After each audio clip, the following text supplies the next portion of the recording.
ஆண்டவராகிய இயேசு கிறிஸ்துவின் நாமத்தினாலே உங்கள் யாவருக்கும் சிமர்னா ஜெபக்குழு ஊழியத்தின் சார்பில் அன்பின் வாழ்த்துதல்களை தெரிவிக்கிறேன். கர்த்தரின் சத்தம் என்கிற இந்த நிகழ்ச்சிக்கு உங்களை அன்போடு வரவேற்கிறேன். பயம் அப்படின்ற உணர்வு எல்லாருக்கும் இருக்கு. நிறைய நேரத்துல அது நம்ம வாழ்க்கைய புரட்டி போட்டுருது. நிறைய எதிரான காரியங்கள் அந்த பயத்தின் விளைவா நமக்கு நடக்குது. ஆனால் இந்த பயத்தின் நடுவிலும் விசுவாசத்தை நாம எப்படி வளர்க்க முடியும், விசுவாசத்தை எப்படி வெளிப்படுத்த முடியும்னு சொல்லி ஒரு சில வேத வசனங்கள் மூலம் இன்றைய தியானத்துல நம்ம தியானிக்க போறோம். பயம்ன்றது நம்முடைய விசுவாசத்திற்கு எதிரானது அல்ல, மாறாக அது நமக்கு சில பாடங்களை கற்றுத்தருகிறது. விசுவாசம், அதாவது ஆண்டவரை நம்புவது எல்லா சூழ்நிலையிலயும் முடியாது இல்லையா? நிறைய சம்பவங்கள் பயத்தின் நடுவுல நம்மள அப்படியே அசைத்து பார்க்கக்கூடியதா இருக்கு. யோசிக்கிறோம். சங்கீதம் 56:3 வசனம் இப்படியாக சொல்கிறது, நான் பயப்படுகிற நாளில் உம்மை நம்புவேன் என்று சொல்லி.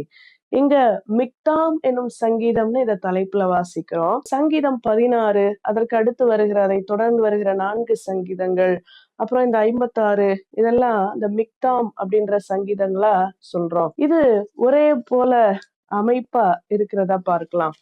குறிப்பா இந்த சங்கீதம் எழுதப்படுற சூழ்நிலை எங்க நடக்குது அப்படின்னா 1 சாமுவேல் 21 நம்ம வாசிக்கிறோம். தாவீது தப்பி ஓடிக்கொண்டே இருந்தான். சவுலால நிறைய விரட்டப்பட்டு ஏகப்பட்ட பிரச்சனைகள் அவனுக்கு. அவன் ஒரு காலத்தில் சிங்கத்தை கொன்றவன் தான், கரடியை கொன்றவன் தான், கோலியாத்தை கொன்றவன் தான். தனி ஒரு ஆளாய் நின்று வைராக்கியமாய் நின்றவன், வெற்றி கொண்டவன் தான். ஆனா இன்று அவன் உயிருக்கு பயந்து இடம் மாறி ஓடிக்கொண்டே இருப்பதை பார்க்கிறான். கெபியிலே ஒளியிறான், பாலைவனமான இடத்துல ஓடுறான், காட்டிற்குள்ளே இப்படி அவன் பரிதாபித்து ஓடிக்கொண்டிருப்பதை நம்ம பார்க்கிறோம்.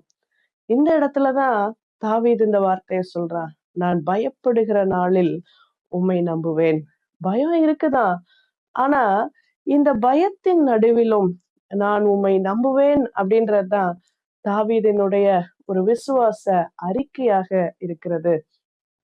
அவனை சுற்றி பயம் இருந்தது உண்மைதான், ஆனால் பயம் அவனை மேற்கொள்ளவில்லை. 1 சாமுவேல் 21:10-15 வரை உள்ள வசனங்களை வாசிச்சா, அவன் ஓடுறான். ஓடி ஒரு ராஜாவிடத்திலே அவன் உதவி கேட்க போவதை பார்க்கிறோம். அவன் எழுந்து சவுலுக்கு தப்பி ஓடி 10வது வசனம், காத்தின் ராஜாவாகிய ஆகீஸ் இடத்திற்கு போகிறான். ஆகீஸ் ராஜா இடத்துல போறான். போய் அவன் உதவி கேட்கிறதுக்கு போகிறான். ஆகீஸினுடைய அந்த மனுஷர் இவனை பார்த்து, இவனை பற்றி தானே எல்லாரும் பாடுனாங்க, சவுல் கொன்றது 1000, தாவீது கொன்றது 10,000, இவனை குறித்துல ஆடல் பாடலா பாடினாங்க அப்படின்றான். இதை கேட்டவனே அவனுக்கு பயமாயிருச்சு.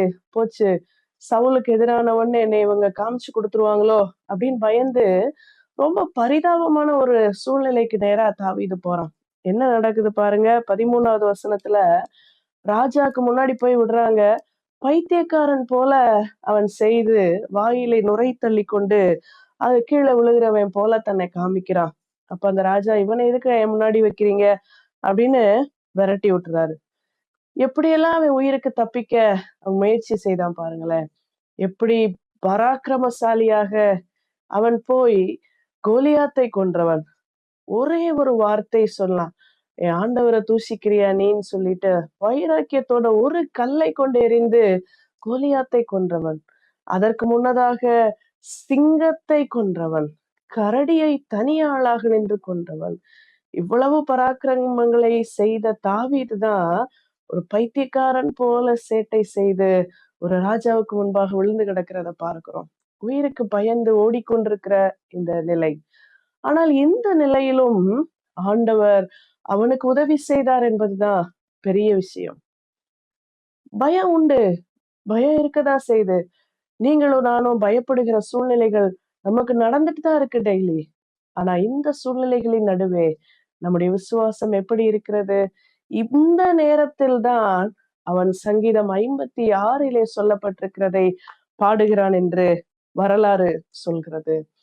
விசுவாசம் உள்ளவர்களும் பயப்படத்தான் செய்தார்கள். விசுவாசம் உள்ளவர்கள் பயப்படுறது இல்லைன்னு யார் சொன்னது? நீங்களும் நானும் பயப்படத்தான் செய்யறோம்.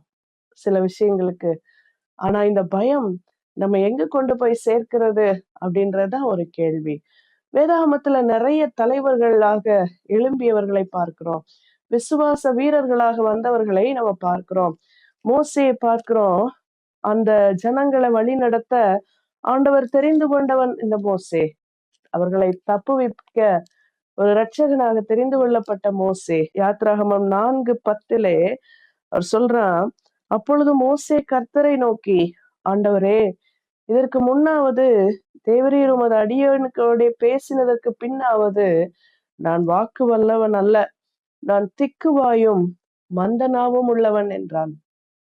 நீங்க என்னைய முச்செடிக்கு நடுவுல பேசுனதுக்கு முன்னாடி ஆகட்டும், இனிமேல் ஆகட்டும், என் வாய் அதே தானே. நான் திக்குவாய் கொண்டவன், மந்த நாவுள்ளவன். ராஜாட்ட போய் பேசுறதுக்குரிய தகுதி எனக்கு இல்ல.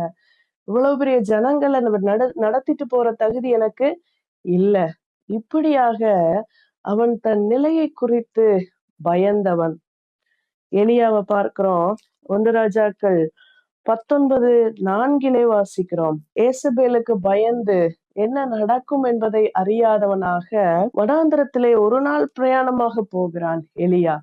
போய் அங்க ஒரு சூறை செடியின் கீழே உட்கார்ந்துட்டு, நான் சாக வேண்டும் என கோரி, போதும் கர்த்தாவே, என் ஆத்துமாவை எடுத்துக்கொள்ளும் சொல்றான். எலியா மழையை நிறுத்தியவன், ரதங்களை விட வேகமாய் ஓடியவன். அவன் சொல்றது அப்படியே நடக்கும். அரசாட்சிக்கு ஒரு சிம்ம சொப்பனமாக விளங்கியவன் எலியா. ஆனால் இன்று எலியா பயந்து ஓடிக்கொண்டிருக்கிறான். எங்க ஒரு சூறை செடியின் நிழல்ல போய் படுத்துட்டு, போதும் கர்த்தாவே, நான் சாகணும், முடியல அப்படின்னு சொல்றான். சூழ்நிலைகள் ஏற்படுத்துகிற பாதிப்பு பயந்து நம்மை மிரள வைக்கிறது. மோசே மிரண்டு போய் தான் சொன்னா, ஐயோ, நான் திக்குவாய் கொண்டவன், முடியாது. இங்க எலியா, போதும், ஐயோ, எசபேல் படுத்துற பாடு வேண்டாம், என்னை எடுத்துக்கங்க. எரேமியா தீர்க்கதரிசி ஆண்டவர் தெரிந்து கொண்ட போது எரேமியா சொன்ன வார்த்தை என்ன? எரேமியா 1:6 நாம் வாசிக்கலாம். அப்பொழுது நான், கர்த்தராகிய ஆண்டவரே, இதோ நான் பேச அறியேன், சிறு பிள்ளையாயிருக்கிறேன் என்றேன். சின்ன பிள்ளை, எனக்கு என்ன தெரியும் ஆண்டவரே அப்படின்னு நான் சொல்றேன். அப்ப எரேமியா ஆண்டவருடைய திட்டத்தை பார்த்து மலைத்து பிரமித்து போய், ஐயோ, நான் சின்ன பிள்ளை, எனக்கு என்ன தெரியும், நான் என்ன போய் பேச போறேன் அப்படின்னு சொல்றான். யோனா தீர்க்கதரிசியின் சம்பவம் நமக்கு தெரியும். அவன் என்ன செய்யறான் பாருங்க. யோனா 1:3 அப்பொழுது யோனா கர்த்தருடைய சமூகத்தில் நின்று விலகி தர்ஷீஷுக்கு ஓடி போகும்படி எழுந்து அவன் அந்த கப்பல்ல ஏறி போறான். ஏன்? நினைவேக்கு போக அவனுக்கு மனம் இல்லை. அவன் பயப்படுறான். போதும், அங்க போய் என்ன சொல்ல, ஜனங்கள் பொல்லாத ஜனங்கள், அங்க போய் நான் என்ன சொல்ல, போதும், பயந்து ஓடுகிறான். ஆனால் நாம் இந்த சம்பவங்களிலே சொல்லப்பட்ட இந்த வீரர்கள், தலைவர்கள் எல்லாம் ஆண்டவர் தொட்டு திருப்பியதை நாம் பார்த்திருக்கிறோம். ஆமா, 2 விஷயங்கள் நடக்கும் பயப்படும் போது. என்ன நடக்குது தெரியுமா? ஒண்ணு, ரன்னிங் அவே ஃப்ரம் காட், ஆண்டவரை விட்டு ஓடி போகிறது. இன்னொன்று, ஆண்டவரை நோக்கி ஓடி வருவது, ரன்னிங் டுவர்ட்ஸ் காட். யோனா ஆண்டவரை விட்டு 3வது வசனத்துல வாசிச்சோம். 1:3 கர்த்தருடைய சமூகத்தினின்று விலகி ஓடினார்.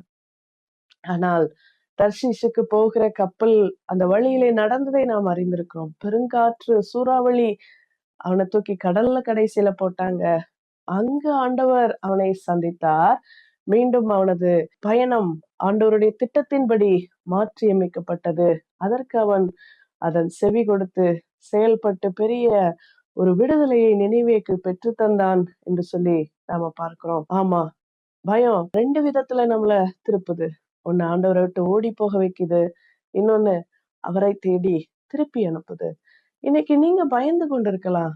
இந்த பயம் உங்களை ஆண்டவரை விட்டு தள்ளி கொண்டு போதா, அல்லது பயத்தின் நடுவேயும் விசுவாசித்து, தாவீது சொல்றானே, நான் பயப்படுகிற நாளில் உம்மை நம்புவேன், அப்படி ஆண்டவரிடமான நம்பிக்கையை அதிகப்படுத்துகிறதா இந்த பயம்?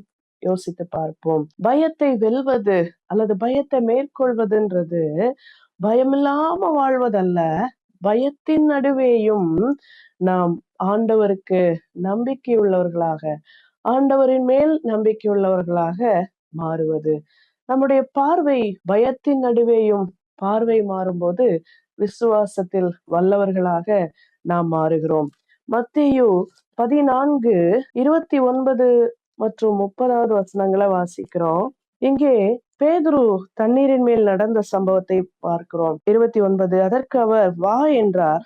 அப்பொழுது பேதுரு படவை விட்டு இறங்கி இயேசுவிடம் போக ஜலத்தின் மேல் நடந்தான். வா அப்படின்னு சொல்றாரு, இவனும் இறங்கி நடக்கிறான். வேதாகமம் தெளிவாக பதிவு செய்கிறது, அவன் நடந்தான் என்று சொல்லி. காற்று பலமாயிருக்கிறதை கண்டு அவன் பயந்து அமிழ்ந்து போனான். பிறகு அவனுடைய பார்வையை அவன் மாற்றினான். பயம் எல்லா இடத்திலும் இருக்கிறது. காற்று அடித்து கொண்டிருந்தது, கடல் அலை அதிகமாகத்தான் இருந்தது. ஆனால் அந்த நேரத்திலே அவன் ஆண்டவரை பார்த்தபோது நடந்தான், கடலை பார்த்தபோது அமிழ்ந்து போக ஆரம்பித்தான். பயம் இருக்கத்தான் செய்கிறது இந்த உலகத்திலே. நமக்கும் கூட உங்களது பார்வை ஆண்டவரின் மேல் இருக்குமானால் பயத்தின் நடுவேயும் விசுவாசத்தில் வளர்கிறவர்களாக நாம் மாறுவோம். ஏசாயா 41:10 எதை சொல்கிறது? அடிக்கடி நாம் வாசிக்கிறோம் இந்த வார்த்தையை. நீ பயப்படாதே, நான் உன்னுடனே இருக்கிறேன். திகையாதே, நான் உன் தேவன். நான் உன்னை பலப்படுத்தி உனக்கு சகாயம் பண்ணுவேன்.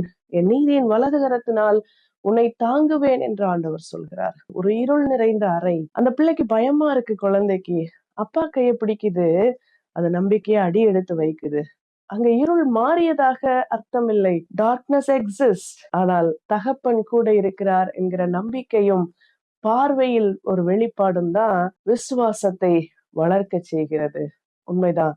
நீ பயப்படாதே, நான் உன்னுடனே இருக்கிறேன் என்கிற ஆண்டவருடைய அந்த நம்பிக்கை நம்மை தொடர்ந்து நடக்க செய்கிறது, பயப்படுத்துகிற சூழ்நிலைகள் மத்தியிலும். 2 தீமோத்தேயு 1:7 சொல்கிறது, தேவன் நமக்கு பயமுள்ள ஆவியை கொடாமல் பலமும் அன்பும் தெளிந்த புத்தியும் உள்ள ஆவியையே கொடுத்திருக்கிறார். ஆண்டவர் தம்முடைய பிள்ளைகளாகிய நமக்கு தந்திருக்கிற ஆவி என்ன தெரியுமா? அது பயமுள்ள ஆவி அல்ல. அது என்னது? பலமும் அன்பும் தெளிந்த புத்தியும் உள்ள ஆவி. இப்படி ஒரு ஸ்லாக்கியத்தை பெற்றிருக்கிற நாம் ஏன் இன்னும் பயந்து கொண்டிருக்க வேண்டும்? சூழ்நிலைகளை பார்த்து நம்முடைய பார்வையை மாற்றுவோம். பயத்தின் நடுவேயும் விசுவாசத்தில் வளரக்கூடியவர்களாக இருப்போம். ஏனென்றால் நாம் பெற்றிருப்பது பலமும் அன்பும் தெளிந்த புத்தியும் உள்ள ஆவி, பயத்தின் ஆவி அல்ல. 1 யோவான் 4:18 இப்படியாக வாசிக்கிறோம், அன்பிலே பயம் இல்லை, பூரண அன்பு பயத்தை புறம்பே தள்ளும். பயமானது வேதனை உள்ளது, பயப்படுகிறவன் அன்பில் பூரணப்பட்டவன் அல்ல என்று சொல்லப்பட்டிருக்கிறது. ஆம், அன்பிலே பயம் இல்லை. ஆண்டவரை அன்பு செலுத்துவோம் என்றால் நமக்கு பயம் இல்லை. இந்த பூரண அன்பு பயத்தை புறம்பே தள்ளும். இதுதான் ஒரு பூரண அன்பு. ஆண்டவர் மேலுள்ள அன்பு உங்களிடம் பூரணமா இருக்கிறதா? பயத்தின் நடுவேயும் உங்களது பார்வை அவரை பார்க்க வைக்குமானால் நீங்கள் விசுவாசத்தில் வளரக்கூடியவர்களாக இருப்பீர்கள். பயம் இருந்து விட்டு போகட்டும், பரவாயில்லை. ஆனால் உங்கள் கண்கள் ஆண்டவரை நோக்கி பார்க்கட்டும். நீங்கள் விசுவாசத்தில் தொடர்ந்து வளர்ந்து கொண்டுதான் இருப்பீர்கள். பயத்தின் நடுவிலும் விசுவாசம். இந்த வார்த்தைகள் உங்களை நிச்சயமாய் பலப்படுத்தும் என்று சொல்லி நான் முழுவதுமாய் நம்புகிறேன். பயமான சூழ்நிலைகள், பதட்டமான நிலைகள், ஏகப்பட்ட போராட்டங்கள், உணர்வு ரீதியாக, மன ரீதியாக, உறவு ரீதியாக பயத்தின் பிடியில் நீங்கள் இருப்பீர்களானால் அந்த பயம் உங்களை ஆட்கொள்ள இடம் கொடுக்காதிருங்கள்.